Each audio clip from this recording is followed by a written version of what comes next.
হে hi everyone, তোমাদের সাথে আজকে শেয়ার করি 2 মিনিটে কিভাবে তোমরা পাস্তা বানাবে। ভীষণ ভীষণ ভীষণ ইজি একটা প্রসেসে আমি বানিয়েছি। তো চলো দেখে নেওয়া যাক। ফার্স্টে এখানে পাস্তাটা সিদ্ধ করে নিয়েছি, একদমই অল্প করে সিদ্ধ করতে হবে আর জলের মধ্যে একটু নুন অ্যাড করে দেবে।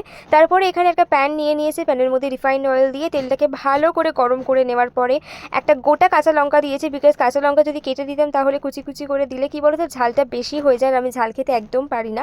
এখানে টমেটোটাকে ভালো করে দিয়ে দিলাম।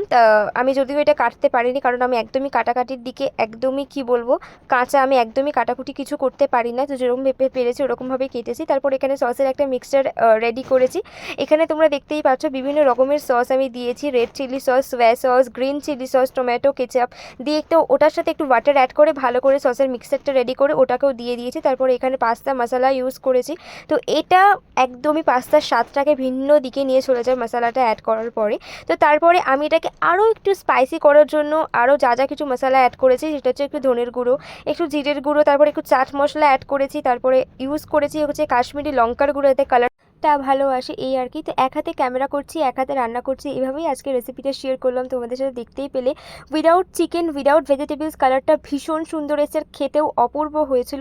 তো দেখা হচ্ছে পরের একটা ব্লগে। টাটা।